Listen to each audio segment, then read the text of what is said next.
राधे राधे दोस्तों, नमस्कार। कैसे हैं आप सभी लोग? क्या हाल चाल है आप सभी साथियों के? और क्या मेरी आवाज आप लोगों तक आ रही है? तो एक बार जल्दी से आप लोग मुझे बता देंगे। सभी को नमस्कार, सभी को राधे राधे भाई। तो एक बार जल्दी से फटाफट आ जाइए मेरे प्यारे साथियों और कमेंट करके बता देंगे क्या मेरी आवाज आप सभी तक आ रही है। नमस्कार विशाल पासवान, नमस्कार भाई।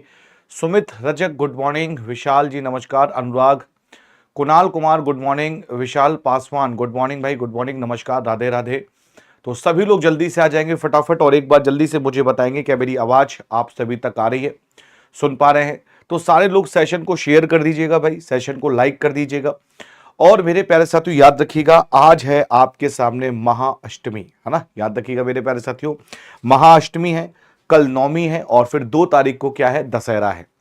तो तो ये जो पवित्र त्यौहार है और इस बीच में वैकेंसी भी अच्छी खासी आप लोगों के सामने आई है बिहार मद्य निषेध की। तो कल मैंने आपको बिहार मद्य निषेध के लगभग लगभग 40 क्वेश्चंस कराए थे, तो आज भी मैं क्वेश्चंस आपको कराऊंगा, ठीक है। और इस बार हमें इसमें हर हालत में जॉब चाहिए चाहिए, है ना। और देखो, हमेशा याद रखिएगा कि मंजिल उन्हीं को मिलती है जो अपनी जिद पर अड़े रहते हैं, है ना। अगर आप अपनी जिद पर अड़े रहेंगे तो यकीन मान के चलिए आपको मंजिल जरूर मिलेगी मेरे भाई, ठीक है। चलिए, गुड़िया सिन्हा, गुड मॉर्निंग गुड़िया। निकेश कुमार चौधरी, गुड मॉर्निंग निकेश भाई, गुड मॉर्निंग। चलिए, तो सभी लोग जल्दी से आ जाइए भाई। अतुल दुबे, हाँ भाई सभी लोग आ जाओ। अतुल भाई क्या हाल चाल है? गुड़िया जी कैसी हैं आप? सुहानी कुमारी, गुड मॉर्निंग सुहानी, कैसी हो?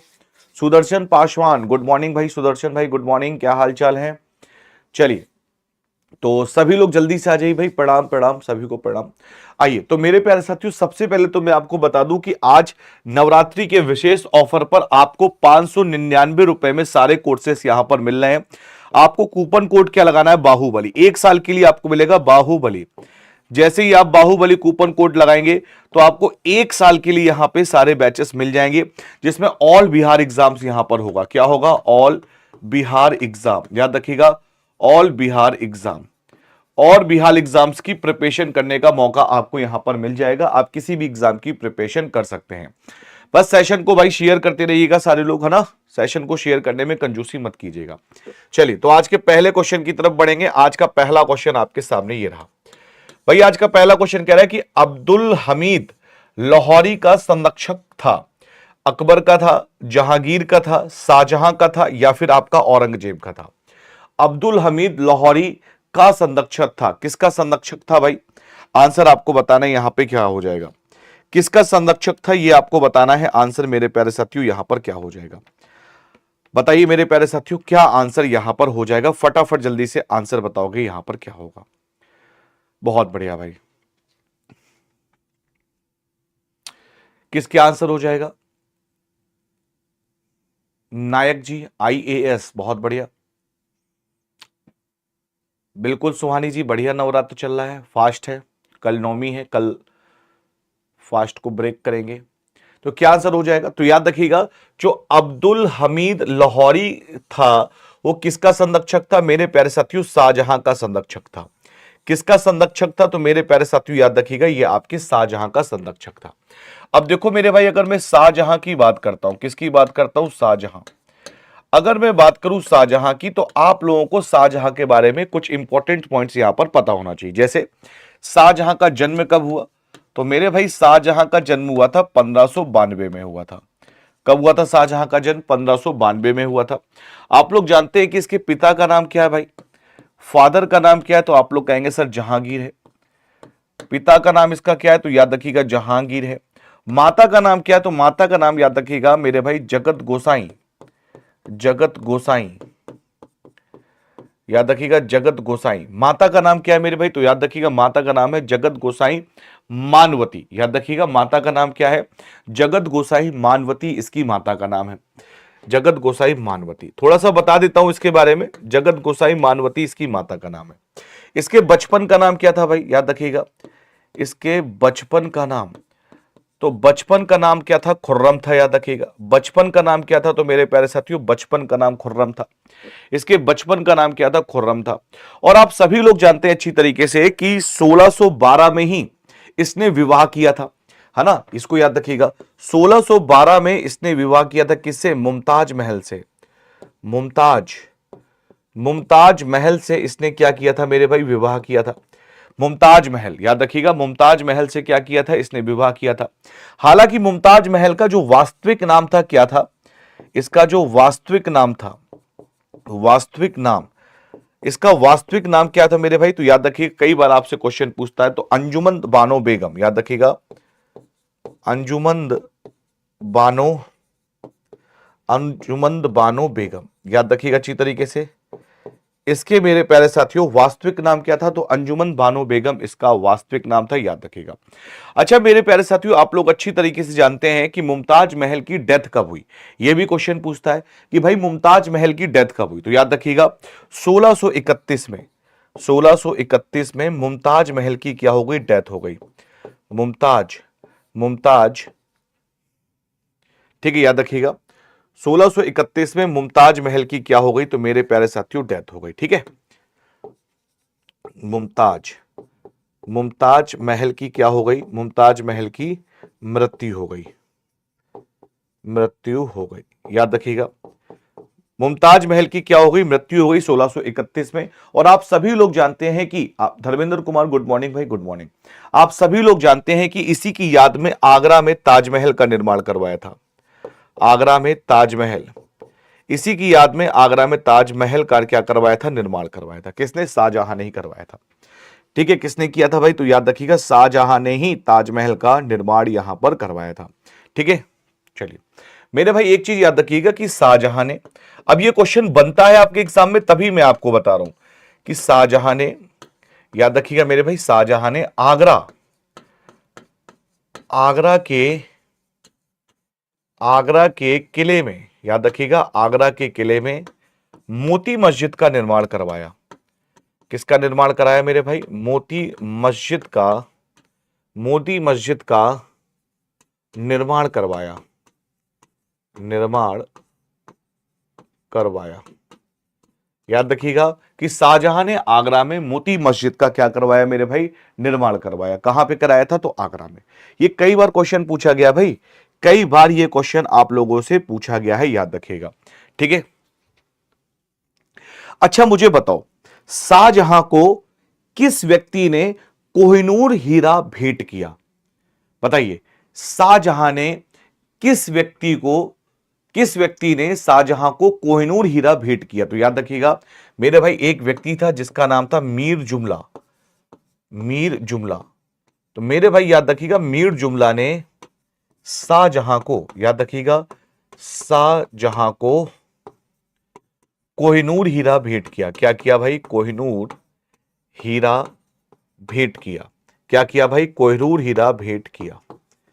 मेरे प्यारे साथियों याद रखिएगा कोहिनूर हीरा भेंट किया मीर जुमला।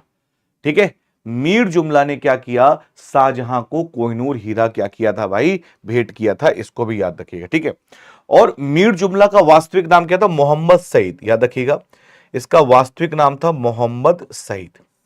ठीक है, और मेरे भाई याद रखो, मैं फिर से कह रहा हूं, पीडीएफ में जो रोज दे रहा हूं ना, उस पीडीएफ को आप संभाल के रखना। और बिहार मद्य निषेध में आपके बाहुबली सर आपका सिलेक्शन जरूर करवाएंगे भाई। नवरात्र चल रही है, 9 दिन का फास्ट हो, इसीलिए आपसे वादा कर रहा हूं, बस मेरा साथ निभाना। जिस प्रकार बिहार पुलिस कांस्टेबल में झंडे गाड़े हैं, उसी प्रकार एसआई में भी, मद्य निषेध में भी आपका सिलेक्शन होगा। ठीक है, बस बने रहिएगा मेरे साथ। साथ ही साथ में सुनो, साथ ही साथ में अगर मैं बात करूं यहां पे, तो याद रखिएगा बलबन ने सिजदा पोबोस प्रथा शुरू की थी। बलबन ने सिजदा पोबोस प्रथा शुरू की थी ना, तो याद रखिएगा जो सिजदा, याद रखिएगा सिजदा पोबोस, सिजदा पोबोस प्रथा को समाप्त किया। याद रखिएगा समाप्त किया। सिजदा पोबोस प्रथा को क्या किया? समाप्त किया। किसने किया? तो मेरे भाई याद रखिएगा शाहजहां ने ही किया। बलबन द्वारा शुरू की गई, बलबन द्वारा शुरू की गई सिजदा पोबोस प्रथा को समाप्त किसने किया? तो याद रखिएगा शाहजहां ने किया। बलबन द्वारा शुरू की गई सिजदा पोबोस प्रथा को समाप्त किसने किया? तो याद रखिएगा आपके शाहजहां ने किया। ठीक है, इतनी चीज आप लोग अच्छी तरीके से याद रखिएगा भाई। ठीक है मेरे प्यारे साथियों, चलिए ठीक है, एक लास्ट पॉइंट लिख लो बस। क्या कि सर 1638 में, 1638 में शाहजहां ने, बस ये लास्ट लिखेंगे फिर अगले क्वेश्चन पे चलेंगे। 1638 में शाहजहां ने दिल्ली को अपनी राजधानी बनाई। किसको बनाई? दिल्ली को अपनी राजधानी बनाई, राजधानी बनाई। ठीक है, बस ये लास्ट पॉइंट लिख लो। क्लियर हो गया भाई? चलिए, 1638 में शाहजहां ने दिल्ली को अपनी राजधानी बनाई। ठीक है भाई, चलिए। सुधीर कुमार गुरुजी, आप बहुत अच्छा पढ़ाते हैं, धन्यवाद भाई, धन्यवाद। सब राधा रानी की कृपा है, आप लोगों का आशीर्वाद है भाई। ठीक है, चलिए आगे बढ़े भाई, अगले क्वेश्चन की तरफ चले। चलो, बस सेशन को शेयर कर दो भाई। आज कम से कम सुबह सुबह कम से कम 100 बच्चे तो होने चाहिए। और देखो भाई, सुबह सुबह मैं आप लिख की क्लास लेके आया हूं, सुबह 8 बजे, है ना। सुबह 8 बजे आप लोग क्लास लेके आऊं ताकि आप बिल्कुल फ्रेश माइंड से होकर पढ़ाई कर सके। राजन कुमार बादशाह, गुड मॉर्निंग। अगले क्वेश्चन पे आइए भाई, क्वेश्चन नंबर 2। दूसरा क्वेश्चन आप लोगों से क्या कह रहा है कि भारतीय संविधान का कौन सा अनुच्छेद अनुसूचित क्षेत्रों और जनजातीय क्षेत्रों के प्रशासन से संबंधित है? Article 214, article 240, article 244, article 248। जब भी कोई आर्टिकल वाला क्वेश्चन आए ना, जब भी कोई आर्टिकल वाला क्वेश्चन आए तो आप उसका स्क्रीनशॉट खींच लिया करो और खुद से, क्योंकि अगर रोज 2 आर्टिकल मैं आपको पढ़ाऊंगा, सोचो कितने आर्टिकल याद हो जाएंगे। और घुमा फिरा के वही आर्टिकल आपके एग्जाम में पूछता है भाई, घुमा फिरा के वही आर्टिकल क्या करता है, आपके एग्जाम में पूछता है। ठीक है, बताइए भाई क्या आंसर हो जाएगा? तो कौन सा अनुच्छेद, याद रखिएगा, अनुसूचित क्षेत्रों में। ठीक है, एक कह रहा है कि अनुसूचित क्षेत्रों और जनजातीय क्षेत्रों के प्रशासन से संबंधित है। तो कौन सा आर्टिकल संबंधित है मेरे भाई? तो याद रखिएगा आर्टिकल 244। कौन सा मेरे प्यारे साथियों? तो आर्टिकल 244। जो अनुच्छेद 244 है, ये आपका मेरे भाई याद रखिएगा अनुसूचित क्षेत्रों और जनजातीय क्षेत्रों के प्रशासन से संबंधित है। अनुसूचित क्षेत्रों और जनजातीय प्रशासन से संबंधित है। कभी भी अगर मैं आपसे क्वेश्चन पूछूं कि बताइए अनुसूचित क्षेत्रों और जनजातीय क्षेत्रों से संबंधित, प्रशासन से संबंधित कौन सा आर्टिकल है? तो आर्टिकल 244 है। ठीक है, आर्टिकल 244 है। ठीक, अगले क्वेश्चन पे आइए, क्वेश्चन नंबर 3 क्या कह रहा है भाई? जावा एवं सुमात्रा द्वीप किस देश में स्थित है? फिलीपींस, न्यूजीलैंड, इंडोनेशिया और जापान। आपसे क्वेश्चन पूछा गया जावा और सुमात्रा द्वीप किस देश में स्थित है, बताइए क्या आंसर हो जाएगा? Rohit Kumar, good morning Rohit, good morning. Java और सुमित्रा द्वीप किस देश में स्थित है, यह क्वेश्चन आपसे पूछा गया है। जावा और सुमात्रा द्वीप किस देश में स्थित है? तो देखिए सभी का आंसर लगभग मोस्टली सही आ रहा है कि सर इंडोनेशिया में है। और मेरे भाई याद रखिएगा अच्छी तरीके से कि इंडोनेशिया को क्या कहा जाता है? मसाला द्वीप कहा जाता है। क्या कहते हैं इसको भाई? इसको याद रखिएगा मसाला द्वीप कहते हैं। इंडोनेशिया को क्या कहा जाता है? तो मसाला द्वीप भी कहा जाता है इंडोनेशिया को। ठीक है भाई। सूरज कुमार, गुड मॉर्निंग सूरज, गुड मॉर्निंग। ठीक, अगले क्वेश्चन पे ही भाई, क्वेश्चन नंबर 4। क्वेश्चन नंबर 4 आपके सामने कह रहा है कि लक्षद्वीप समूह कहां स्थित है? अरब सागर में, बंगाल की खाड़ी में, हिंद महासागर में या फिर प्रशांत महासागर में? लक्षद्वीप समूह कहां स्थित है? बस सेशन को शेयर कर देना भाई, सारे लोग सेशन को शेयर कर दीजिएगा मेरे प्यारे साथियों। आप लोगों से ये निवेदन है, सेशन को शेयर कर दीजिएगा। लक्षद्वीप समूह कहां स्थित है? तो मेरे भाई याद रखिएगा जो लक्षद्वीप समूह है ये आपका कहां स्थित है? तो मेरे भाई ये आपका अरब सागर में है। बस आप खाली पीडीएफ पे ध्यान दो, ठीक है? जो मैं आपको पढ़ा रहा हूं डेली पीडीएफ मैं आपको दे रहा हूं। और हां, बिहार मद्य निषेध का क्लास 1 तारीख से यानी 1 अक्टूबर से शुरू हो रहा है। ठीक है सर, ड्राइवर क्लास आज होगा? हाँ आज क्लास होगा भाई, आज क्लास होगी। कल टेक्निकल इश्यू था तो नहीं हो पाया था। ठीक है, तो क्या आंसर हो जाएगा? तो आप यहां पे कहेंगे कि सर अरब सागर। लक्षद्वीप समूह कहां स्थित है मेरे भाई? तो याद रखिएगा आपके अरब सागर में स्थित है। कहां पर स्थित है? तो मेरे भाई याद रखिएगा अरब सागर में। क्लियर है? क्वेश्चन नंबर 5 पर आइए। अब देखिए 5वां क्वेश्चन कितना बड़ा आ गया। हवाई जहाज किस मंडल में उड़ते हैं? तो कह रहा है समताप मंडल में उड़ते हैं, आयन मंडल में उड़ते हैं, मध्य मंडल में उड़ते हैं या फिर इनमें से कोई नहीं। हवाई जहाज किस मंडल में उड़ते हैं? हवाई जहाज के अभी गुड मॉर्निंग। हवाई जहाज किस मंडल में उड़ते हैं? तो ध्यान से देखो, आज मैं आपको मंडल बता देता हूं, मेरे बात ध्यान से सुनिएगा भाई। जैसे अगर मैं बात करूं तो ये आपका कौन सा होता है? ये आपका होता है क्षोभ मंडल। क्षोभ मंडल। ठीक है, ये आपका कौन सा होता है भाई? ये आपका क्षोभ मंडल होता है। ये आपका कौन सा होता है? तो मेरे भाई याद रखिएगा, आपका समताप। ये आपका समताप मंडल होता है, समताप मंडल होता है।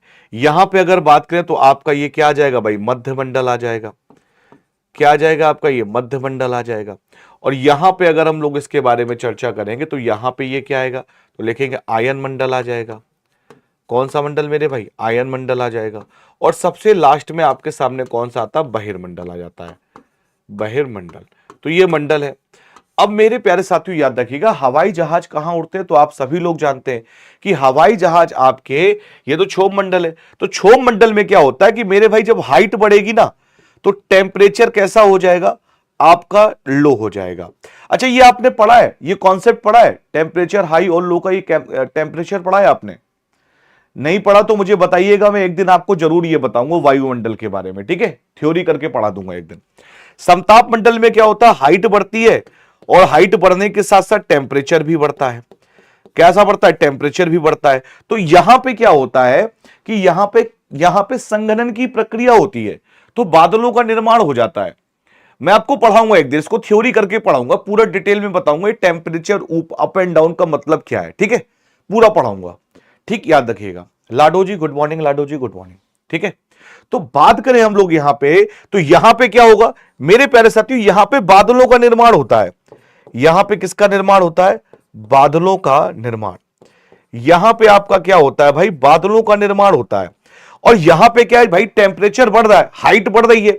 हाइट बढ़ रही तो टेम्परेचर भी बढ़ रहा है। तो यहां पे क्या होगा? बादलों का निर्माण नहीं होगा। जब बादलों का निर्माण नहीं होगा तो इसी परत में वायुयान उड़ाए जाते हैं। क्या उड़ाए जाते हैं भाई? वायुयान उड़ाए जाते हैं। ये अच्छा, ये कॉन्सेप्ट ज्योग्राफी वाले सर ने आपको ये कॉन्सेप्ट नहीं सिखाया है क्या? मैं आपको एक दिन कॉन्सेप्ट सिखा दूंगा, बहुत बढ़िया तरीके से सिखा दूंगा। मध्य निषेध का ऐसा ही क्वेश्चन आता है सर, प्लीज बिल्कुल राम प्रवेश, बिल्कुल भाई ऐसा ही क्वेश्चन आता है। ठीक है, जो मैं पढ़ा रहा हूं ऐसा ही क्वेश्चन आपको मध्य निषेध में मिलेगा। मैं एक दिन कराता हूं इसको। ठीक है, याद दिलाइएगा मुझे, एक दिन पूरा कॉन्सेप्ट आपको बताता हूं ये क्या पूरा कॉन्सेप्ट है। तो क्या आंसर हो जाएगा भाई? समताप मंडल यहां पे हो जाएगा। क्योंकि एक तो हो गया, आपने रट लिया कि वायुयान समताप मंडल में, लेकिन क्यों? क्यों समताप मंडल में आपका बादलों का फॉर्मेशन नहीं हो सकता है? क्यों क्षोभ मंडल में ही मौसमी घटनाएं घटित होती हैं? तो ये सारी चीजें मैं आपको कराऊंगा। ठीक है भाई, चलिए, तो आंसर यहां पे क्या हो जाएगा? चलिए, चांदनी कुमारी, बिहार पुलिस में किसका किसका रिजल्ट आया है? सभी का आया है भाई। मध्य निषेध का एक बैच दीजिए। खुशबू यादव, खुशबू यादव बैच चल रहा है, आपको ज्वाइन करना है तो खुशबू इस नंबर पे मुझे व्हाट्सअप कर दीजिएगा 9456954476। ठीक है खुशबू, इस नंबर का स्क्रीनशॉट ले लो, इस नंबर पे मुझे मैसेज कर देना जिनको भी मध्य निषेध का बैच चाहिए। ठीक है, मैं लिंक शेयर कर दूंगा, वहां से आप ले लीजिएगा। अगले क्वेश्चन पे आइए भाई, क्वेश्चन नंबर 6 पर।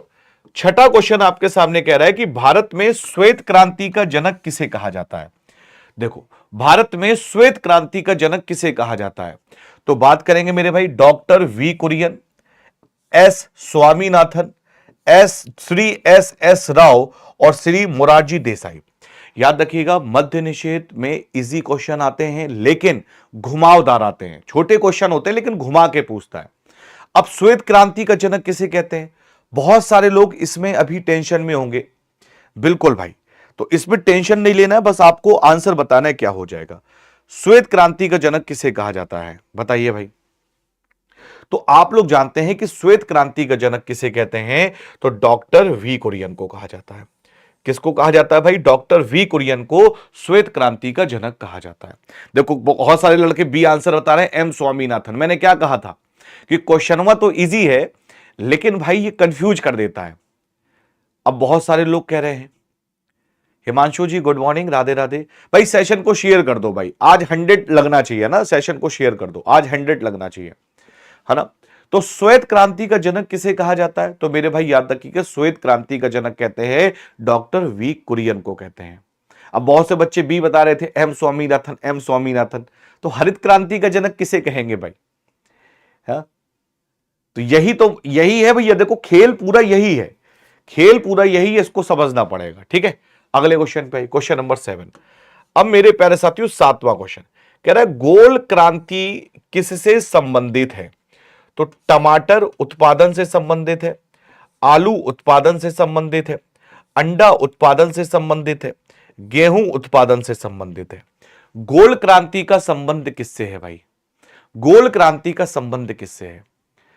बस आप सुबह 8 बजे वाली क्लास, इसकी पीडीएफ और पेड बैच, दो काम कर लेना। मद्य निषेध में सिपाही बनाने की गारंटी मेरी आपकी, ठीक है। चलिए भाई, क्या आंसर हो जाएगा यहां पे? गोल क्रांति का संबंध किससे है? तो याद रखिएगा भाई, गोल क्रांति का संबंध यहां पर है आपके सामने आलू उत्पादन से।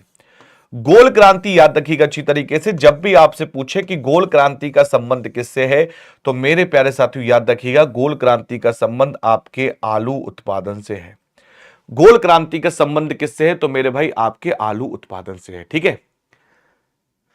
हाँ भाई, रोहित कुमार सर, मैं आपका ड्राइवर का बालक हूं। ड्राइवर में आपकी वजह से 70% तैयारी हो गया है, जीके जीएस में 0%, बस आप आशीर्वाद दीजिए। रोहित भाई, सुबह 8 बजे 10 बजे 2 क्लास कर, जीके जीएस मत पूछ हो जाएगी, ठीक है। टेंशन मत लेना बिल्कुल भी, मैं हूं। क्या आंसर हो जाएगा? तो मेरे भाई याद रखिएगा आंसर हो जाएगा आलू उत्पादन, ठीक है। अगले क्वेश्चन पे आइए, क्वेश्चन नंबर 8वां। अंतरराष्ट्रीय महिला हिंसा उन्मूलन दिवस कब मनाया जाता है? अंतरराष्ट्रीय महिला हिंसा उन्मूलन दिवस कब मनाते हैं? 10 नवंबर को, 1 नवंबर को, 25 नवंबर को, या फिर 16 नवंबर को? अंतरराष्ट्रीय महिला हिंसा उन्मूलन दिवस कब मनाया जाता है? बताइए। राम कुमार सर, ऑप्शन का भी पोस्टमार्टम कीजिए। राम भाई 40 क्वेश्चन है, इसीलिए जो लगता है ना इंपॉर्टेंट उसका फिर मैं पूरा डिटेल बता देता हूं, है ना, उसका फिर डिटेल बता देता हूं। तो क्या आंसर हो जाएगा? तो मेरे भाई अंतरराष्ट्रीय महिला हिंसा उन्मूलन दिवस कब बनाते हैं? 25 नवंबर को बनाते हैं। 26 नवंबर को क्या बनाया जाता है भाई? तो आप कहेंगे सर 26 नवंबर को बनाते हैं राष्ट्रीय मिल्क दिवस, दुग्ध दिवस, है ना। और 26 नवंबर को आप लोग जानते हैं संविधान दिवस भी बनाते हैं। क्या बनाते हैं? संविधान दिवस भी बनाते हैं। क्या बनाते हैं मेरे भाई? तो 26 नवंबर को आपका संविधान दिवस भी मनाया जाता है। क्या बनाया जाता है? आपका संविधान दिवस भी मनाया जाता है। क्लियर है? याद रखिएगा अच्छी तरीके से। तो अंतरराष्ट्रीय महिला हिंसा उन्मूलन दिवस 25 नवंबर को बनाते हैं, और साथ ही साथ में अंतरराष्ट्रीय महिला दिवस बात करेंगे। अंतरराष्ट्रीय मेरे भाई अंतरराष्ट्रीय महिला दिवस कब मनाते हैं? याद रखिएगा अंतरराष्ट्रीय महिला दिवस। तो अंतरराष्ट्रीय महिला दिवस की अगर हम लोग बात करें तो मेरे प्यारे साथियों आप लोग क्या बताएंगे? सर 8 मार्च को मनाया जाता है। 8 मार्च को अंतरराष्ट्रीय महिला दिवस मनाते हैं, ये भी आप लोग अच्छी तरीके से जानते हैं भाई, है ना। 8 मार्च को अंतरराष्ट्रीय महिला दिवस मनाते हैं, ठीक है। चलिए, बालिका दिवस कब मनाते हैं भाई? तो याद रखिएगा अगर मैं बालिका दिवस की बात करूं तो बालिका दिवस कब मनाते हैं? तो बालिका दिवस आपका मनाया जाता है मेरे प्यारे साथियों, तो याद रखिएगा आपका 24 जनवरी। 24 जनवरी को क्या मनाते हैं? बालिका दिवस। और मतदाता दिवस, मतदाता दिवस, और मतदाता दिवस कब मनाते हैं? तो मतदाता दिवस मनाते हैं आपका 25 जनवरी को, ठीक है। 25 जनवरी को आपका क्या बनाते हैं भाई? मतदाता दिवस भी मनाते हैं, ठीक है भाई, याद रखिएगा। Annapurna Kumari, good morning, good morning Annapurna ji, Radhe Radhe, Radhe Radhe Annapurna ji, Radhe Radhe. Question number 9 पर आइए। विश्व डाक दिवस किस दिन मनाया जाता है? 21 मार्च, 4 अक्टूबर, 9 अक्टूबर और 16 अक्टूबर। विश्व डाक दिवस किस दिन मनाते हैं भाई? विश्व डाक दिवस किस दिन मनाया जाता है? यह क्वेश्चन आपसे पूछा गया है। विश्व डाक दिवस बताइए भाई। तो आप लोग अच्छी तरीके से पता होगा कि 8 अक्टूबर को क्या बनाते हैं मेरे भाई? याद रखिएगा 8 अक्टूबर, तो 8 अक्टूबर को बनाते हैं वायुसेना दिवस। क्या बनाते हैं भाई? वायु सेना दिवस। 8 अक्टूबर को मेरे भाई क्या बनाते हैं? तो मेरे प्यारे साथियों वायुसेना दिवस मनाते हैं। और विश्व डाक दिवस कब मनाया जाता है? तो मेरे भाई याद रखिएगा विश्व डाक दिवस बनाते हैं आपका 9 अक्टूबर को। कब बनाते हैं भाई? 9 अक्टूबर को बनाते हैं। आपसे पूछे कि थल सेना दिवस, आपसे पूछे कि थल सेना दिवस कब मनाते हैं? तो याद रखिएगा अच्छी तरीके से थल सेना दिवस मनाते हैं 15 जनवरी को, ठीक है। थल सेना दिवस 15 जनवरी को। और मेरे भाई जल सेना दिवस यानी नेवी डे, जल सेना दिवस, जल सेना दिवस, तो जल सेना दिवस कब मनाते हैं मेरे भाई? तो याद रखिएगा जल सेना दिवस आपका मनाते हैं 4 दिसंबर को। 4 दिसंबर को आपका जल सेना दिवस मनाया जाता है। अच्छा, अगर आपसे क्वेश्चन पूछूं कि मेरे भाई बताइए ओजोन दिवस कब मनाते हैं? अगर मैं आपसे पूछता हूं कि मेरे भाई बताइए ओजोन दिवस कब मनाते हैं, तो ओजोन दिवस आप लोग जानते हैं कि 16 सितंबर को बनाते हैं। कब बनाते हैं भाई? 16 सितंबर को बनाते हैं। और विश्व शिक्षक दिवस की बात करूं तो विश्व शिक्षक दिवस कब मनाते हैं? विश्व शिक्षक दिवस, तो विश्व शिक्षक दिवस कब मनाते हैं? तो याद रखिएगा मेरे भाई, आप लोग कहेंगे सर 5 अक्टूबर को। भाई 5 अक्टूबर को तो विश्व शिक्षक दिवस मनाते हो, 5 अक्टूबर को ही तो विश्व शिक्षक दिवस मनाते हो। अगर मैं आपसे क्वेश्चन पूछूं मेरे भाई कि मुझे बताइए यहां पे कि राष्ट्रीय गणित दिवस कब मनाते हैं? राष्ट्रीय गणित दिवस, राष्ट्रीय गणित दिवस,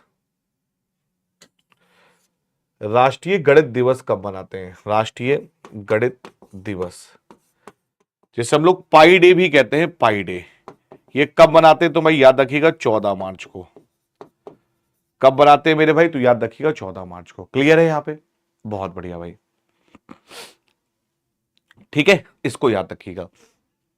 अगले में ये क्वेश्चन नंबर 10, 10वां क्वेश्चन आपसे कह रहा है कि भारतीय संविधान का कौन सा अनुच्छेद यह कहता है कि प्रधानमंत्री की नियुक्ति राष्ट्रपति द्वारा की जाएगी? ये देख लो भाई, भारतीय संविधान का कौन सा अनुच्छेद यह कहता है कि प्रधानमंत्री की नियुक्ति राष्ट्रपति द्वारा की जाएगी? आरोही सिंह, प्रणाम आरोही, प्रणाम आरोही, खुश रहिए आरोही जी, खुश रहिए। बताइए भाई, भाई सेशन को शेयर कर दो सारे लोग यार, है ना, सेशन को शेयर नहीं कर रहे, एक बार सेशन को शेयर कर दो भाई। भारतीय संविधान का कौन सा अनुच्छेद यह कहता है कि प्रधानमंत्री की नियुक्ति राष्ट्रपति द्वारा की जाएगी? कौन सा आर्टिकल कहता है? तो भाई याद रखिएगा, आर्टिकल 81 का ए, आर्टिकल 59 का पहला, आर्टिकल 75 का पहला और आर्टिकल 80 का पहला। तो आंसर क्या हो जाएगा? आर्टिकल 75 का पहला। भाई अनुच्छेद 75 का पहला क्या कह रहा है कि प्रधानमंत्री की नियुक्ति राष्ट्रपति द्वारा की जाएगी। ये मेरे प्यारे साथियों आर्टिकल 75 का 1 यहां पर कह रहा है, आर्टिकल 75 का 1 यहां पर कह रहा है। एमडी सफीक अंसारी, नमस्ते भाई सफीक भाई, नमस्ते, कैसे हो भाई? चलिए, तबस्सुम आरा जी, क्या हाल चाल है? आमोद, सूरज, विकास, अन्नपूर्णा जी, आशु, स्मार्ट बॉय, बिल्कुल, अतुल। चलिए अगले क्वेश्चन पे, क्वेश्चन नंबर 11 मेरे भाई, 11वां क्वेश्चन आपके सामने आ गया कि बिहार में सिंचाई का मुख्य साधन क्या है? तो नहर है, नलकूप है, कुआं है, तालाब है। बिहार में सिंचाई का महत्वपूर्ण साधन क्या है? बिहार में सिंचाई का महत्वपूर्ण साधन क्या है? बिहार में सिंचाई का महत्वपूर्ण साधन क्या है? तो आप कहेंगे सर बिहार में जो सिंचाई का महत्वपूर्ण साधन है वो है नहर है। क्या है भाई? वो आपके सामने नहर है। बिहार में सिंचाई का जो महत्वपूर्ण साधन है वो क्या है? वो है आपके सामने नहर है भाई, ठीक है, क्या है? नहर है। क्लियर है भाई? चलिए अगले में आइए, क्वेश्चन नंबर 12, बहुत मस्त क्वेश्चन है, ये क्वेश्चन कई बार आया है। शिवन समुद्रम प्रपात किस नदी पर बनाया गया है? जो शिवन समुद्रम प्रपात है वो किस नदी पर बनाया गया है? गंगा नदी, कावेरी नदी, कृष्णा नदी और यहां पर कावेरी नदी। गंगा नदी हो गया, गोदावरी नदी हो गया, कृष्णा नदी हो गया और यहां पर कावेरी नदी हो गया। याद रखिएगा, शिवन समुद्रम प्रपात किस नदी पर बनाया गया है? तो मेरे भाई याद रखिएगा अच्छी तरीके से, तो किस नदी पर बनाया गया? तो आप कहेंगे यहां पर, तो सर आपका आंसर क्या हो जाएगा भाई? तो याद रखिएगा आपका राइट ऑप्शन आपके सामने हो जाएगा कावेरी नदी पे, ठीक है। तो शिवन समुद्रम प्रपात किस नदी पर बनाया गया है? तो मेरे भाई आपका आंसर क्या हो जाएगा? आप कहेंगे सर कावेरी नदी पर बनाया गया है। किस नदी पर बनाया गया मेरे भाई? तो याद रखिएगा कावेरी नदी पर, ठीक है। चलिए अगले क्वेश्चन पे, क्वेश्चन नंबर 13, गौतम बुद्ध अभ्यारण्य किस जिले में स्थित है? मुंगेर, गया, भागलपुर और पटना। गौतम बुद्ध अभ्यारण्य किस जिले में स्थित है? गौतम बुद्ध अभ्यारण्य किस जिले में स्थित है? तो याद रखिएगा आपका गया में है। अच्छा, गौतम बुद्ध से संबंधित कुछ चीजें हम लोग यहां पे जान लेते हैं फटाफट जल्दी से। आप लोग जल्दी जल्दी कमेंट करके बताइएगा, ठीक है। जैसे मैंने कहा कि इनका जन्म कब हुआ, तो आप क्या कहेंगे सर इनका जन्म कब हुआ? गौतम बुद्ध का जन्म कब हुआ? फटाफट कमेंट करके बताओ, गौतम बुद्ध का जन्म कब हुआ? गौतम बुद्ध का जन्म, सर ये 30 को बिहार पुलिस में क्वेश्चन आया था। बिल्कुल बिल्कुल राम प्रवेश जी, मैं वही प्रश्न करा रहा हूं जो प्रीवियस ईयर में पूछे गए हैं, ठीक है। बस आप लोग बने रहिए। बताइए गौतम बुद्ध का जन्म कब? इतना समय लगाओगे बताने में यार, इतनी देर में तो अभी पता नहीं क्या क्या हो जाता। गौतम बुद्ध का जन्म हुआ 563 बीसी में हुआ। मेरे प्यारे साथियों कहां पे हुआ, तो आप कहेंगे कपिल वस्तु के निकट लुम्बिनी नामक स्थान पर। कहां पर हुआ? लुम्बिनी नामक स्थान पर हुआ। इनके पिता का क्या नाम है, तो आप कहेंगे सर इनके पिता का नाम है शुद्धोधन। क्या नाम है इनके पिता का? नाम शुद्धोधन है। माता का क्या नाम है, तो आप कहेंगे सर माता का नाम है महामाया देवी। माता का क्या नाम है, तो माता का नाम है महामाया देवी। साथ ही साथ में अगर मैं बात करूं मेरे प्यारे साथियों, तो याद रखिएगा अच्छी तरीके से कि इनके बचपन का नाम क्या था। बचपन का नाम, तो याद रखिएगा बचपन का नाम था सिद्धार्थ। बचपन का नाम क्या था? सिद्धार्थ था। और मेरे प्यारे साथियों इनकी पत्नी का क्या नाम था, तो पत्नी का नाम याद रखिएगा यशोधरा। यशोधरा इनकी पत्नी का नाम था। ठीक है। और मेरे प्यारे साथियों इनका एक पुत्र था और पुत्र का नाम क्या था? राहुल। पुत्र का क्या नाम था? राहुल। इन्होंने ग्रह त्याग कब किया? इन्होंने ग्रह त्याग कब किया, तो याद रखिएगा 29 वर्ष की आयु में किया था। ठीक है। और ज्ञान की प्राप्ति कब हुई इन्हें पे? ज्ञान प्राप्ति, तो ज्ञान प्राप्ति हुई थी 35 वर्ष की आयु में। 35 वर्ष की आयु में इनको ज्ञान की प्राप्ति हो गई थी। प्रथम प्रवचन इन्होंने कहां पे दिया? प्रथम प्रवचन, तो आप कहेंगे सर प्रथम प्रवचन दिया था सारनाथ। प्रथम प्रवचन इन्होंने कहां दिया था? सारनाथ में दिया था। और सबसे ज्यादा प्रवचन कहां दिए भाई, तो याद रखिएगा सबसे ज्यादा प्रवचन दिए थे कहां पर, तो याद रखिएगा आपके श्रावस्ती में। कहां पे दिए थे? यूपी का श्रावस्ती है, यहां पे सबसे ज्यादा गौतम बुद्ध ने प्रवचन दिए। सबसे ज्यादा क्या दिए? प्रवचन दिए। ठीक है, याद रखिएगा। क्लियर है भाई? हाँ, जिस वृक्ष के नीचे ज्ञान की प्राप्ति हुई, वृक्ष के नीचे ज्ञान प्राप्ति वो कौन सा वृक्ष था, तो आप कहेंगे सर उस वृक्ष का नाम था बोधि वृक्ष। क्या नाम था भाई? बोधि वृक्ष नाम था उसका। क्या नाम था मेरे प्यारे साथियों? उस वृक्ष का नाम था बोधि वृक्ष। क्लियर है भाई? चलिए सर मेरा खुद पे भरोसा है, एक दिन सिलेक्शन जरूर होगा। बिल्कुल होगा भाई, बिल्कुल होगा। अपने ऊपर विश्वास रखो और भगवान पे विश्वास रखो, ईश्वर का नाम लेते रहो, काम करते रहो, सब कुछ हो जाएगा भाई। ठीक है, चलिए अगले क्वेश्चन पे आइए भाई। क्वेश्चन नंबर 14, 14वां क्वेश्चन आपसे कह रहा है कि कैबिनेट मिशन कब भारत आया था? फरवरी 1946, मार्च 1946, अप्रैल 1946, मई 1946। कैबिनेट मिशन भारत कब आया था भाई? और सेशन शेयर कर दो भाई, आप लोग कर नहीं रहे हो भाई। कैबिनेट मिशन भारत कब आया था? कैबिनेट मिशन भारत कब आया था, तो आप जानते हैं, तो मेरे प्यारे साथियों मार्च 1946 में आया था। 3 सदस्य आए थे मेरे भाई, याद रखिएगा। एक आया था मेरे भाई पैंथिक लॉरेंस आया था, पैंथिक लॉरेंस। एक कौन आया था? पैंथिक लॉरेंस आया था। दूसरा कौन आया था? अलेक्जेंडर आया था, अलेक्जेंडर आया था। और तीसरा कौन आया था, तो मेरे भाई याद रखिएगा स्टैफोर्ड क्रिप्स आया था। ये 3 लोग आए थे और इन्होंने ही क्या किया था? संविधान सभा का निर्माण किया था। इन्होंने ही क्या किया था, तो याद रखिएगा इन्होंने ही संविधान सभा का निर्माण किया। इन्होंने ही संविधान सभा का निर्माण किया, संविधान सभा का निर्माण किया। इन्होंने ही क्या किया, तो याद रखिएगा इन्होंने ही संविधान सभा का निर्माण किया मेरे भाई। ठीक है, याद रखिएगा। अगले क्वेश्चन पे आइए, क्वेश्चन नंबर 15। 15वां क्वेश्चन कह रहा है भारतीय राष्ट्रीय कांग्रेस के प्रथम अधिवेशन में कितने प्रतिनिधियों ने भाग लिया था? भारतीय राष्ट्रीय कांग्रेस के प्रथम अधिवेशन में कितने प्रतिनिधियों ने भाग लिया था? कितने प्रतिनिधियों ने भाग लिया था? तो आप लोग जानते हैं अच्छी तरीके से कि सर 72 प्रतिनिधियों ने भाग लिया था। कितने प्रतिनिधियों ने भाग लिया था, तो मेरे भाई याद रखिएगा आपके 72 प्रतिनिधियों ने भाग लिया था। ठीक है, क्वेश्चन नंबर 16 पर आइए। महात्मा गांधी के राजनीतिक गुरु का नाम क्या है? गोपाल कृष्ण गोखले, बाल गंगाधर तिलक, महागोविंद रनाडे, दादा भाई नौरोजी। महात्मा गांधी के राजनीतिक गुरु का नाम क्या है? तो याद रखिएगा महात्मा गांधी के राजनीतिक गुरु का नाम है गोपाल कृष्ण गोखले। क्या नाम है भाई? गोपाल कृष्ण गोखले महात्मा गांधी जी के राजनीतिक गुरु हैं। कौन है भाई? याद रखिएगा गोपाल कृष्ण गोखले महात्मा गांधी जी के राजनीतिक गुरु हैं। भैया सेशन को शेयर कर दें फटाफट जिन लोगों ने नहीं किया हो। क्वेश्चन नंबर 17, 17वां क्वेश्चन कह रहा है सर्वेंट ऑफ इंडिया सोसाइटी की स्थापना किसने की थी? सुरेंद्र नाथ बनर्जी, बाल गंगाधर तिलक, लाला लाजपत राय या फिर Gopal Krishna Gokhale. Servant of India society की स्थापना किसने की थी? सर्वेंट ऑफ इंडिया सोसाइटी की स्थापना करने वाले व्यक्ति कौन थे? तो आप लोग जानते हैं कि सर सर्वेंट ऑफ इंडिया की स्थापना करने वाले व्यक्ति का नाम महात्मा गांधी जी के ही राजनीतिक गुरु गोपाल कृष्ण गोखले थे। गोपाल कृष्ण गोखले ने ही क्या किया था, तो सर्वेंट ऑफ इंडिया की स्थापना की थी। किसकी भाई, तो याद रखिएगा सर्वेंट ऑफ इंडिया की स्थापना। भाई सेशन को शेयर कर दो यार एक बार, और सेशन को लाइक कर दीजिएगा फटाफट, ठीक है। अगले में ये क्वेश्चन नंबर 18वां क्वेश्चन कह रहा है भारत की सबसे बड़ी बहुउद्देशीय नदी घाटी परियोजना कौन सी है। तो दामोदर घाटी परियोजना, भाखड़ा नागल परियोजना, हीराकुंड परियोजना या चंबल घाटी परियोजना। भारत की सबसे बड़ी, याद रखिएगा, भारत की सबसे बड़ी बहुउद्देशीय नदी घाटी परियोजना कौन सी है। भारत की सबसे बड़ी बहुउद्देशीय नदी घाटी परियोजना कौन सी है, तो याद रखिएगा आप यहां पे कहेंगे भाखड़ा नागल डैम। भाखड़ा नागल परियोजना ये भारत की सबसे बड़ी बहुउद्देशीय परियोजना है। ये भारत की सबसे बड़ी क्या है, तो याद रखिएगा बहुउद्देशीय परियोजना है। क्लियर है। अगले क्वेश्चन पे ये क्वेश्चन नंबर 19वां क्वेश्चन कह रहा है कि खैबर दर्रा कहां स्थित है।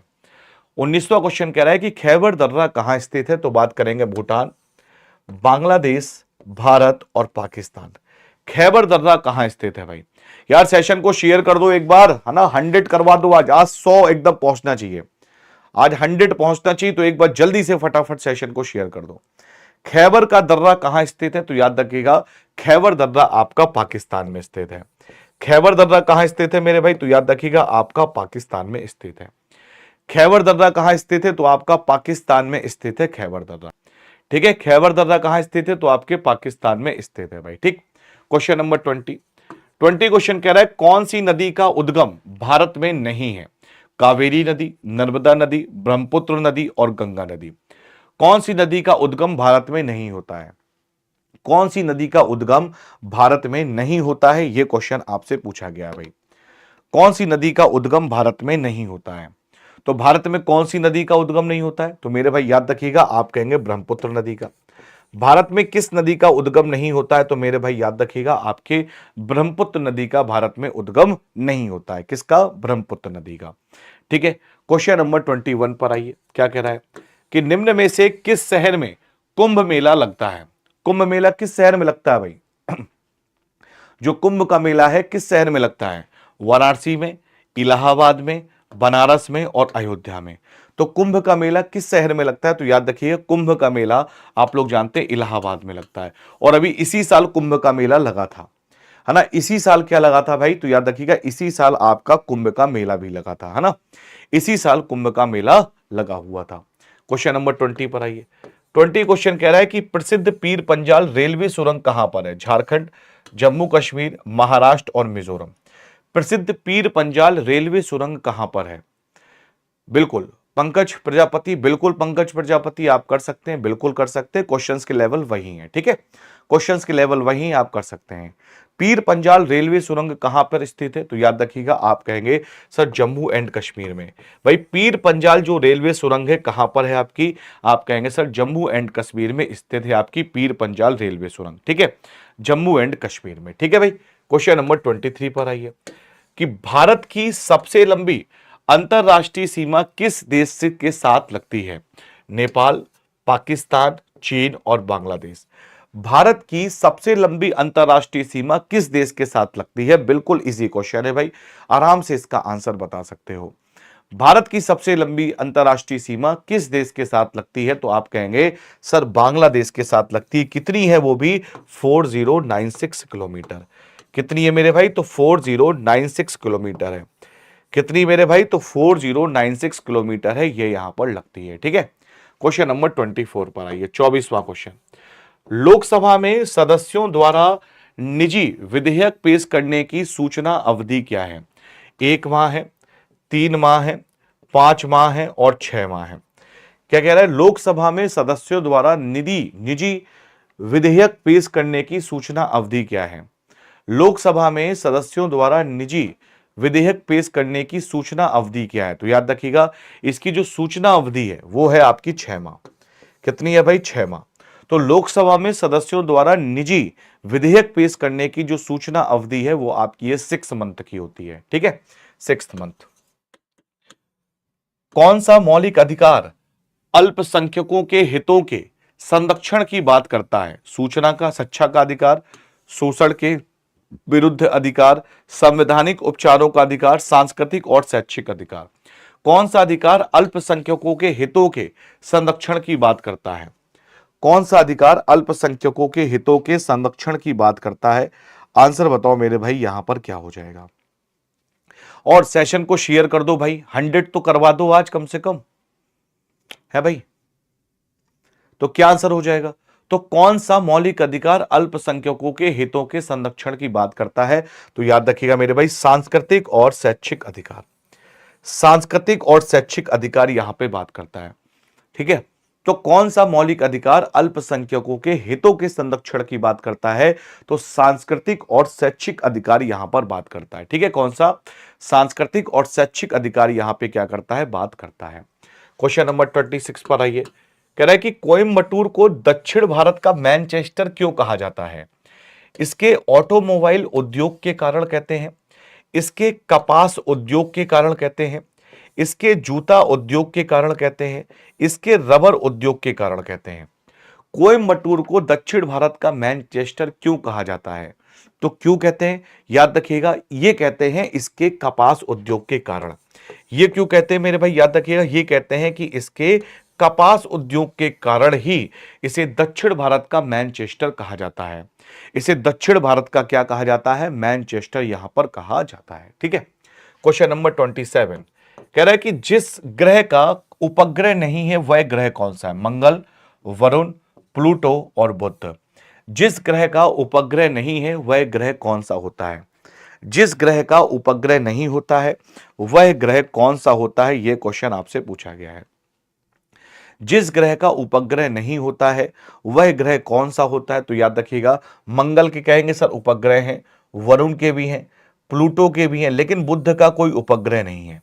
याद रखिएगा, जो आपका बुध है उसका कोई भी उपग्रह यहां पर नहीं है ना। बुध का कोई भी उपग्रह यहां पर नहीं है। तो आंसर क्या हो जाएगा? बुध राइट ऑप्शन हो जाएगा। क्वेश्चन नंबर 28 पर आइए। क्या कह रहा है कि नमक को बर्फ के साथ मिलाने में हिमांक घटता है, वृद्धि होती है, अप्रभावित होता है, पहले घटता है फिर वृद्धि होती है। देखो, अगर नमक को बर्फ के साथ मिला देंगे तो हिमांक क्या हो जाएगा उसका?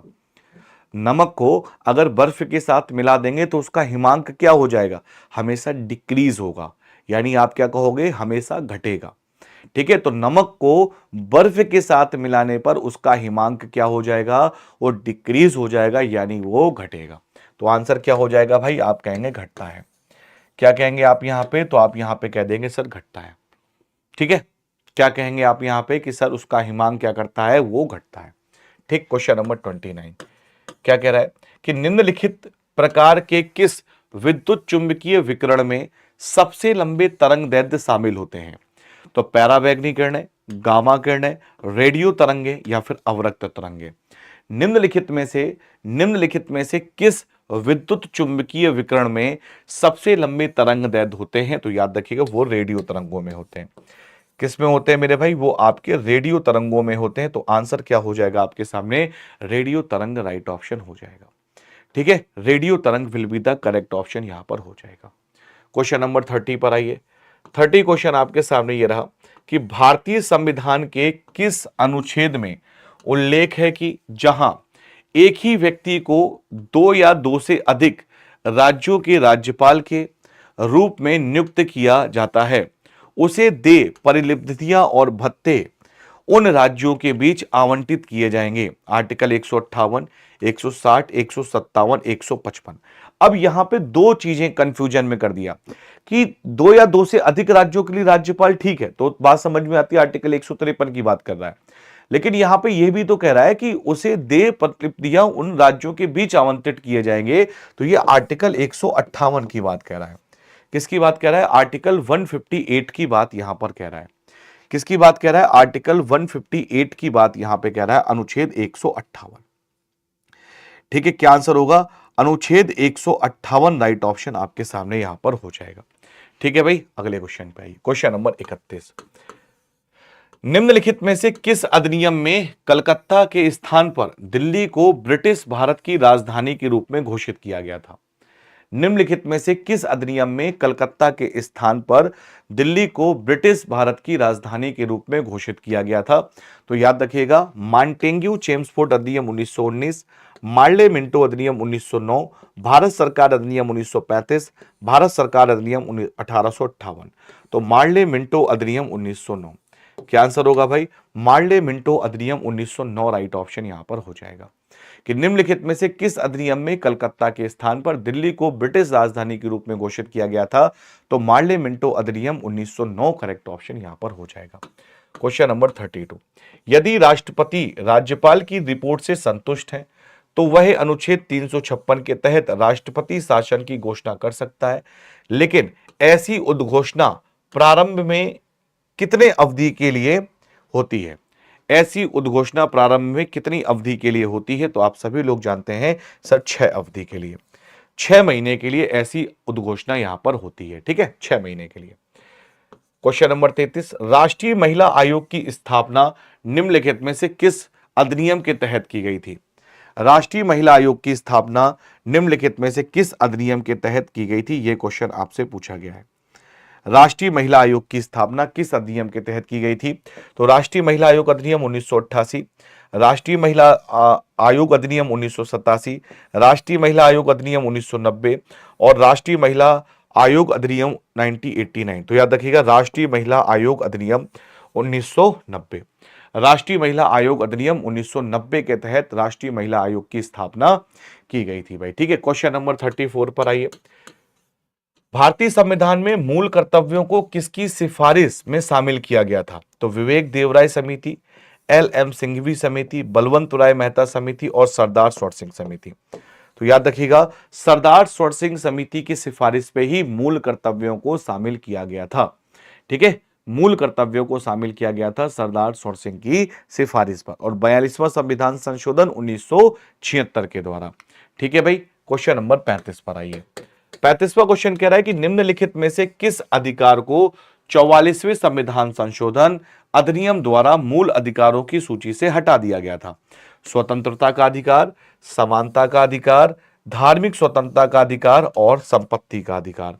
तो कौन सा हटा दिया गया था भाई? तो आप लोग जानते अच्छी तरीके से कि सर राइट टू प्रॉपर्टी यानी संपत्ति का जो अधिकार है इसको यहां से हटा दिया गया। राइट टू प्रॉपर्टी यानी संपत्ति के अधिकार को यहां से हटा दिया गया। 36 में ये, भारतीय संविधान में मौलिक अधिकार निम्नलिखित में से किस देश के अधिकार पत्र से प्रेरित है? ऑस्ट्रेलिया, जापान, यूएसएसआर और यूएसए। बताइए, मौलिक अधिकार किस देश के संविधान से लिए गए हैं? किस देश के संविधान से लिए गए हैं मौलिक अधिकार? तो आप सभी लोग जानते हैं अच्छी तरीके से कि सर जो मौलिक अधिकार लिए गए हैं वो यूएसए से लिए गए हैं। ठीक है, 37 पर आइए। प्रारूपण समिति ने भारतीय संविधान का पहला प्रारूप कब प्रकाशित किया था? तो मई 1948, फरवरी 1948, जून 1948, जनवरी 1948। तो यहां पे क्वेश्चन पूछा गया है कि प्रारूपण समिति ने भारतीय संविधान का पहला प्रारूप कब प्रकाशित किया था? तो याद रखिएगा, फरवरी 1948 में किया था। कब किया था भाई? तो याद रखिएगा, फरवरी 1948 में प्रकाशित किया था। कब? तो फरवरी 1948 में। ठीक है, क्वेश्चन नंबर 38 पर आइए भाई। तो 38वां क्वेश्चन कह रहा है कि निम्नलिखित में से किस अधिनियम के द्वारा भारत में केंद्र स्तर पर द्विसदनीय विधायिका की शुरुआत की गई थी? 1919 भारत सरकार अधिनियम, 1861 यहां पर, 1773 भारत सरकार अधिनियम 1935। भारत सरकार अधिनियम 1935 आंसर बताना है आपके सामने यहां पर क्या हो जाएगा कि किस अधिनियम के द्वारा भारत में केंद्र स्तर पर द्विसदनीय विधायिका की शुरुआत की गई थी? द्विसदनीय विधायिका की, तो आप क्या कहेंगे? भारत सरकार अधिनियम, भारत सरकार अधिनियम 1919। ठीक है, क्या कहोगे भाई? भारत सरकार अधिनियम 1919 के द्वारा। ठीक है, क्वेश्चन नंबर 39, 39वें पर आइए। भारत के संविधान की प्रस्तावना में निम्नलिखित में से किसका उल्लेख है?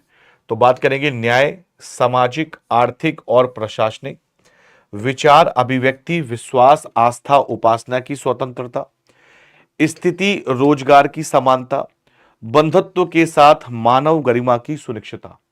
तो आंसर यहां पे क्या हो जाएगा?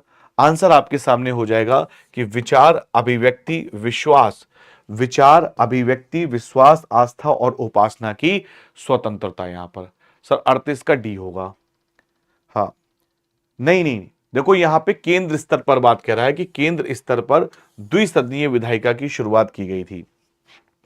यहां पे बात कर रहा है केंद्र स्तर पर द्विसदनीय विधायिका की बात की गई थी, तो इसको हम लोग याद रखेंगे अच्छी तरीके से। ठीक है, ठीक है, केंद्र स्तर पर तो 1919 ही ना होगा जी। ठीक है, याद रखिएगा। क्वेश्चन नंबर 40, आज का अंतिम क्वेश्चन आपके सामने कि निम्नलिखित में से किस अनुच्छेद में सार्वजनिक क्षेत्र में रोजगार से संबंधित मामलों में अवसर की समानता का उल्लेख किया गया है। अवसर की समानता का क्या किया गया है, उल्लेख यहां पर किया गया है। आंसर बताओ यहां पर क्या हो जाएगा, फटाफट आंसर बताएंगे मेरे भाई, क्या हो जाएगा। इसकी पीडीएफ टेलीग्राम और व्हाट्सएप दोनों ही ग्रुप पे आपको मिल जाएगी। ठीक है, ठीक भाई, 1935 नहीं होगा, 1919 ही होगा वो। तो अवसर की समानता आप लोग जानते हैं आर्टिकल 16 में कहा गया है। अवसर की समानता आप लोग जानते हैं आर्टिकल 16 में कहा गया है। ठीक है, याद रखिएगा। क्लियर है, आर्टिकल 16। बहुत बढ़िया भाई। चलिए मेरे भाई, नवरात्रि का ऑफर चल रहा है, 599 रुपए में आपको सारे कोर्स मिलेंगे, BAHU BALI, Baahubali coupon code लगा के आपको सब कुछ मिल जाएगा। मतलब ऑल बिहार एग्जाम की प्रिपरेशन करने का मौका आपको मिल जाएगा। और जो बच्चे बैच लेना चाहते हैं तो मैं आपको बता दूं ये आप कैसे परचेज करोगे। नवरात्रि का ऑफर चल रहा है भाई, अभी आप ले लीजिएगा, क्योंकि इतनी सारी वैकेंसी आपके सामने आ गई हैं, इतनी सारी वैकेंसी आपके सामने आ गई हैं। तो अगर आप बैच ले लेते हो तो आराम से आप पढ़ाई करिएगा। 1 तारीख से मैं आपको पढ़ाना शुरू कर रहा हूं। व्हाट्सएप नंबर्स कैसे जोड़ना है, किन्नू बाबू अभी मैं व्हाट्सएप नंबर लिखूंगा तो आप जुड़ जाइएगा। ठीक है, आपको क्या करना है भाई, बिहार टेक्स्ट बुक चैनल पे आप देख ही रहे हो। अरे वाह 83, अरे तालियां बजाओ भाई, सुबह सुबह 83 बच्चे क्लास देख रहे हैं। अरे वाह वाह वाह, बहुत बढ़िया भाई, बहुत बढ़िया भाई, बहुत बढ़िया, शाबाश शाबाश शेरो, बहुत बढ़िया। तो मोर के ऑप्शन पे जाओगे यहां पे मेरे भाई, तो जैसे ही मोर के ऑप्शन पे आप लोग यहां पे जाएंगे तो मेरे प्यारे साथियों यहां पे आप देखोगे, यहां पे आप देखोगे ये सारे बैचेस हैं। आपको बिहार पुलिस ड्राइवर का बैच, यहां पे कार्यालय परिचारी, एडीओ, सीजीएल, जीविका, ये सारे बैच है, दरोगा, सब मिला के सारे बैच है। आपको क्या करना है, सारे बैच नहीं लेने, मेरी बात ध्यान से सुनना। आपको जाना है सुपर पास लाइव पे, ये लिखा है सुपर पास लाइव, मेरी बात ध्यान से सुनना, सुपर पास लाइव। ठीक है, सुपर पास लाइव पे क्लिक करो। आप जैसे ही सुपर पास लाइव लोगे ना तो ये जितने भी बैचेस आपको दिख रहे हैं ये ऑटोमेटिक आपको मिल जाएंगे, ऑटोमेटिक सारे बैच मॉक टेस्ट सब मिल जाएंगे। अब ये जो सुपर पास लाइव है ये 649 रुपए का आपको यहां पे दिख रहा है। ठीक है, 1 साल के लिए। तो याद रखिएगा मेरे प्यारे साथियों, इसमें आप क्या करेंगे, अप्लाई कूपन कोड लगाएंगे। कूपन कोड क्या लगाना है, BAHUBALI। जैसे ही बाहुबली कूपन कोड लगाओगे तो ये 599 रुपए हो गया। ये क्या हो गया मेरे भाई, तो याद रखिएगा ये 599 रुपए आपके सामने हो गया। यानी अब आपको 599 रुपए में सारे बैचेस यहां पर मिल जाएंगे, सारे बैचेस, सारे बैचेस मतलब आपको मिल जाएंगे। और हर बैच में आपको mock test, class, PDF, test series सब कुछ मिलेगी। अच्छा, कुछ बच्चे और पूछ रहे हैं सर कैसे लिया जाएगा ये बता दो, तो अरे कहां गया यार, मैं अभी आपको बता देता हूं, नंबर भी दे देता हूं, उस नंबर पे मैसेज कीजिएगा, व्हाट्सएप से भी जोड़ दूंगा। ठीक है, ध्यान रखिएगा। और सुबह 10 बजे आप लोग जानते हैं, सुबह 10 बजे आपकी एडीओ बिहार एसआई के लिए भी जीएस में पढ़ाता हूं, तो जो बच्चे पढ़ने के इच्छुक हो तो वो भी आराम से पढ़ सकते हैं। कहां चला गया भाई, अभी तो यही था, ये रहा। ठीक है, अब यहां पे ध्यान से सुनो, कूपन कोड क्या लगाना है, बाहुबली, BAHUBALI। ठीक है, ये कोड आपको लगाना है बाहुबली।